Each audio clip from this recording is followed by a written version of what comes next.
so I'm going to switch to basic understanding of the presentation topic oscillator and Hartley oscillator. The paper name is digital and analog circuit. Okay, so let us understand हम लोग आज देखने जा रहे हैं. पहले हम थोड़ा सा इंट्रोडक्शन देंगे कि ऑसिलेटर होता है क्या है, इसका बेसिक प्रिंसिपल कौन सा प्रिंसिपल वो काम करता है, देन वर्किंग ऑफ ऑसिलेटर देखेंगे, देन एक बारबॉसन क्राइटेरिया है, देन हार्टली ऑसिलेटर है, फिर यूज करके उसका हम देखेंगे. तो ऑसिलेटर क्या होता है? So oscillator are the electric circuit devices that basically convert the DC signal into AC signal without any input.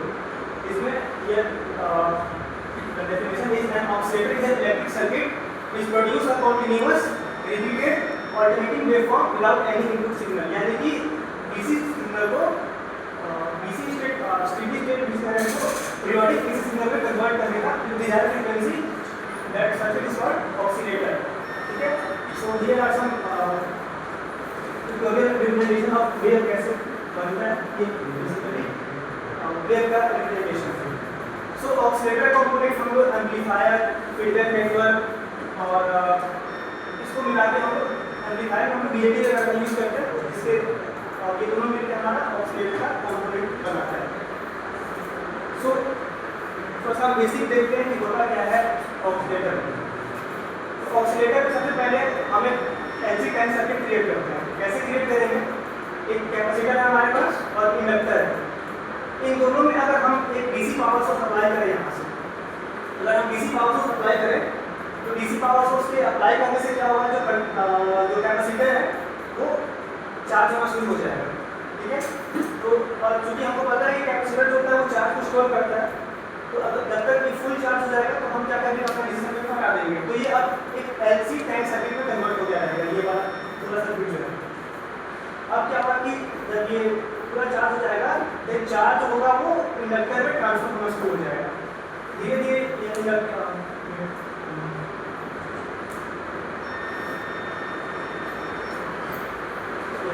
एक हम DC में अप्लाई करेंगे पॉजिटिव नेगेटिव टर्मिनल यहाँ बन जाएगा. तो अब हमारा सर्किट का सोर्स बन गया है. अब क्या होगा कि जो कैपेसिटर होगा, कैपेसिटर से चार्ज इंडक्टर की तरफ फ्लो होना शुरू हो जाएगा. कब तक फ्लो होगा? जब तक ये डिस्चार्ज नहीं हो जाए और ये पूरा चार्ज हो जाए. और जब ये पूरा चार्ज हो जाएगा, यानी कि सबसे पहले लिखेंगे कैपेसिटर इज डिस्चार्जिंग, ठीक है, एंड इंडक्टर इज चार्जिंग. ठीक है, यानी कि यहाँ से चार्ज यहाँ ट्रांसफर हो गया.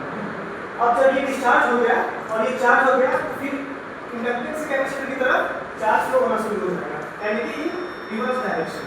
ठीक है? और यहाँ पे क्या होगा, इंडक्टर डिस्चार्ज होना शुरू हो जाएगा और कैपेसिटर चार्ज होना शुरू हो जाएगा.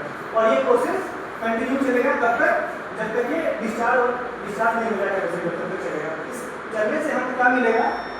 Will get a damped oscillation.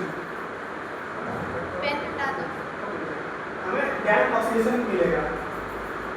हम लोग साइनसॉइडल ऑसिलेशन पढ़ चुके हैं जिसमें एम्पलीट्यूड सेम होता है, लेकिन डैम्प्ड ऑसिलेशन क्या होता है, यहाँ हम ऑब्जर्व करेंगे कि फॉर एग्जांपल जैसे हम बोले थे कि कैपेसिटर चार्ज होगा, डिस्चार्ज होगा, चार्ज होगा, डिस्चार्ज होगा, तो हम लोग उसको ग्राफिकली रिप्रेजेंट कर सकते हैं. फॉर एग्जांपल जैसे हम माने कि हमारा कैपेसिटर चार्ज हो गया, ये डिस्चार्ज होगा, फिर चार्ज होगा, फिर डिस्चार्ज होगा, फिर चार्ज होगा. बट यहाँ पॉइंट ये आ रहा है कि इसका amplitude with respect to time decrease हो जा रहा है. ठीक है, इसको हम बोलेंगे डैम्प्ड ऑसिलेशन. और इसका एक ऑपोजिट भी होता है, दैट इज अनडैम्प्ड ऑसिलेशन, जो हम लोग साइनसॉइडल वेव में हमने पढ़े थे. The amplitude will be same for all time. This is called the undamped oscillation.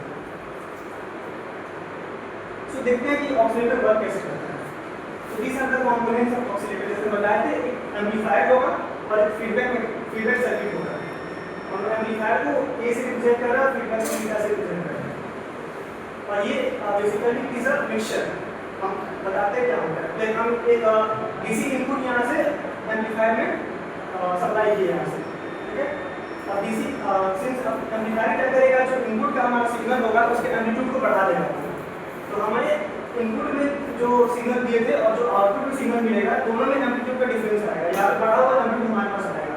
हम क्या करेंगे, अब सोर्स को हटा देंगे. अब ये आउटपुट को क्या करेंगे, इस आउटपुट को फीडबैक के थ्रू हम फिर से इस मिक्सर में डालेंगे. आउटपुट को फिर से हम फीडबैक के थ्रू मिक्सर में डालेंगे. तो फिर क्या होगा कि ये फिर से एज अ इनपुट या आउटपुट को इनपुट बना देगा और फिर से ये प्रोसेस कंटिन्यू होता जाएगा। ऐसा यहाँ बताया था ना कि चार्ज होता है फिर डिस्चार्ज होता है, चार्ज होता है डिस्चार्ज होता है, वही प्रिंसिपल यहाँ वर्क करेगा। यहाँ से इनपुट जाएगा, आउटपुट में फिर फीडबैक से इनपुट को डालेंगे, फिर आउटपुट आएगा फिर फीडबैक से इनपुट को डालेंगे। ये ऑसिलेटर में काम करते जाएगा। अब इसमें होता क्या है कि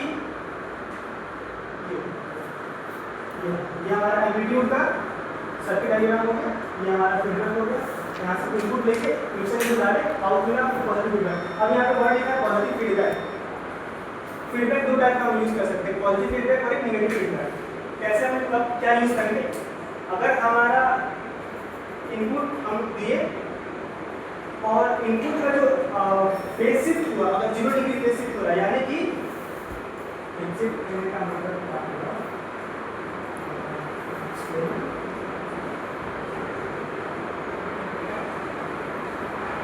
हमारा सिग्नल अपने को मिला, ये कुछ हमें ऐसा नहीं मिलेगा, ठीक है? हम जो इनपुट दिए, अगर ये नॉन इन्वर्टिंग एम्पलीफायर है, नॉन इन्वर्टिंग एम्पलीफायर है, तो जो हमको इनपुट मिलेगा वही हमको आउटपुट मिल जाएगा, यानी कि इसका फेज शिफ्ट नहीं होगा। और जब फेज शिफ्ट नहीं होगा तो हम इसको डायरेक्टली पॉजिटिव फीडबैक के थ्रू हम फिर से एम्पलीफायर में डालेंगे और ये प्रोसेस कंटिन्यू रहेगा। लेकिन कैच कहाँ तब आएगा? जब हमारा ये एम्पलीफायर इन्वर्टिंग एम्पलीफायर हो गया, तब क्या होगा? फेज ना शिफ्ट कर जाएगा। कैसे शिफ्ट करेगा कि लाइक 180 डिग्री में अगर नॉन इन्वर्टिंग एम्पलीफायर होगा तो इस फेज को 180 में शिफ्ट कर देगा।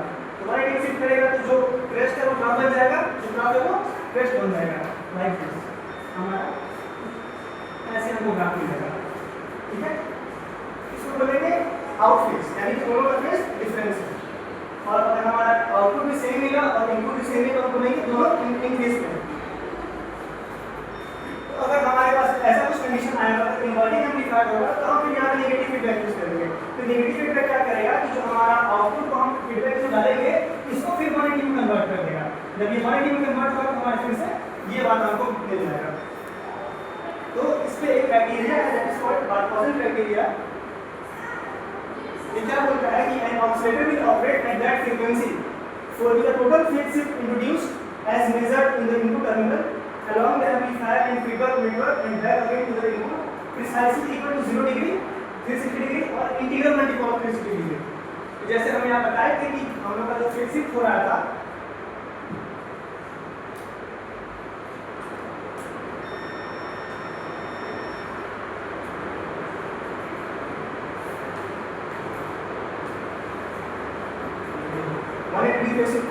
अपने को क्या चाहिए? या तो 0 डिग्री, ये 0 डिग्री मतलब जिस फेज हम दिए उस फेज में को आप वापस मिल जाए और इसी को हम 360 डिग्री बोलेंगे। लेकिन यहाँ पे फेज शिफ्ट हो रहा है वो 180 हो जा रहा है, तो जो कि बार्कहॉज़न क्राइटेरिया को फुलफिल नहीं कर रहा है। तो इसको फुलफिल करने के लिए हम नेगेटिव फीडबैक का यूज करते हैं टू मेक द 360 डिग्री और इंटीग्रल मल्टीपल ऑफ 360 डिग्री। ये क्राइटेरिया होगा। सेकंड क्राइटेरिया क्या होगा कि at the oscillator frequency the magnitude of the product of open loop gain of the amplifier A and the feedback factor beta is greater than or equal to unity।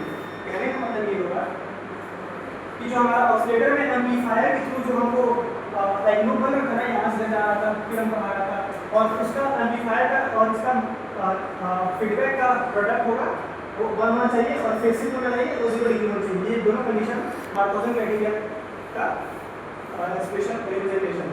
सो ये दो criteria fulfil होगा तभी कोई oscillator sustain oscillation produce करेगा।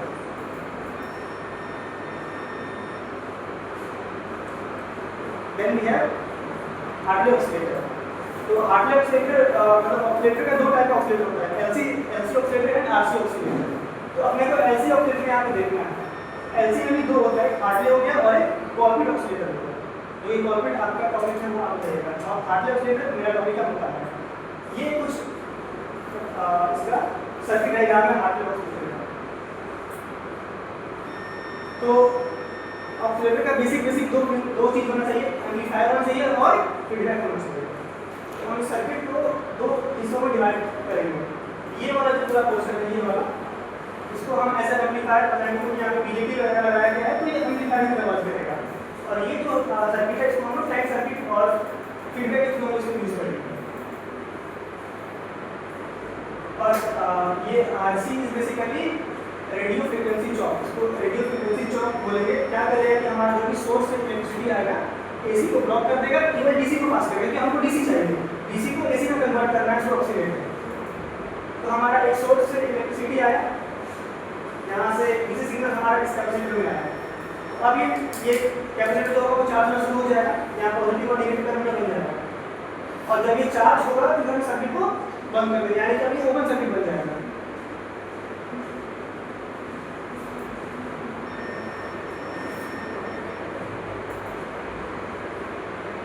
ठीक है, ये charge होगा और जब चार्ज हो जाएगा तो इसको सर्किट को ब्रेक कर देंगे, यानी कि अब ये ओपन सर्किट बन गया हमारा।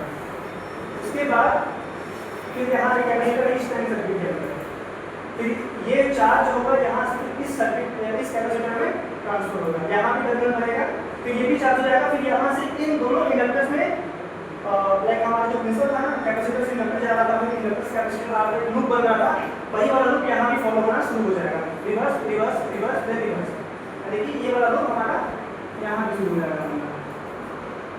ठीक है, तो हमको यहाँ से एक फिर से वही बात है, कैपेसिटर और इंडक्टर के बीच में हमको अनडैम्प्ड ऑक्सीडेशन मिलेगा, लेकिन अपने को क्या चाहिए, डैम्प्ड ऑक्सीडेशन चाहिए ना, सॉरी हमको डैम्प्ड मिलेगा, अनडैम्प्ड चाहिए अपने को, साइनसॉइडल वेव चाहिए हमको।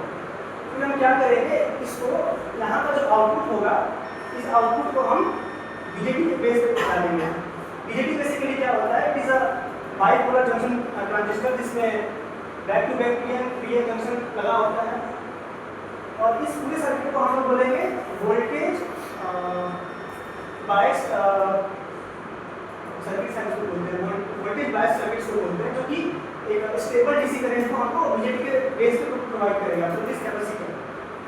ठीक है, तो अब क्या होगा कि जो हमारा अनडैम्प्ड ऑक्सीडेशन वाला वेव था, ये फिर से इस बीजेटी में आएगा, और BJT since we are know that what is amplifier, फिर इसके एम्पलीट्यूड को बढ़ा देगा। तो जैसे हमारा वहाँ पर था ना मिक्सचर के थ्रू हम एम्पलीट्यूड को बढ़ा रहे थे, वही सेम क्राइटेरिया यहाँ पे ये बीजेटी फॉलो कर रहा है, और इसके फिर से हमको एक इनपुट सिग्नल इस कैपेसिटर मिलेगा, फिर से प्रोसेस हो जाएगा, और अब हमको जो ऑक्सीडेशन मिलेगा this we get the purely undamped oscillation जो हमारी रिक्वायरमेंट था। So this is the basic model of Hartley oscillation. Then there are some uses, like हम इसको रेडियो फ्रीक्वेंसी जनरेशन यूज कर सकते हैं, लाइक इसका बहुत ज़्यादा इसका रेंज होता है, लाइक 20 किलोहर्ट्ज टू 30 मेगाहर्ट्ज तक हम फ्रीक्वेंसी को इसे जनरेट कर सकते हैं।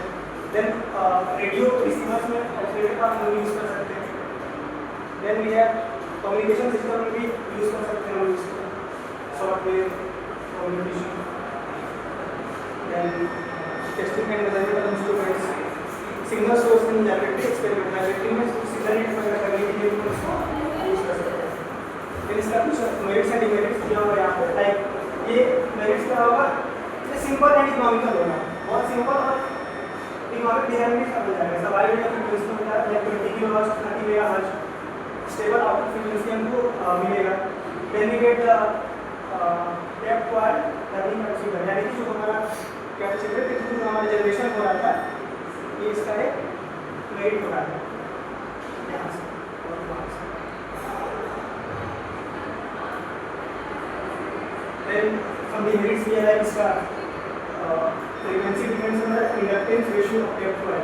हम लोग कैपेसिटर यूज कर रहे थे, उसके इंडक्टेंस रेशियो पे डिपेंड करेगा, हो सकता है कि अगर खराब हो तो हमारा अच्छा सिग्नल नहीं मिलेगा, लोअर आउटपुट पावर मिलेगा देगा इसमें, बल्कि हो जाएगा अगर हमारा लो फ्रीक्वेंसी है तो ये सिस्टम हमारा हमको बल्कि फील होगा।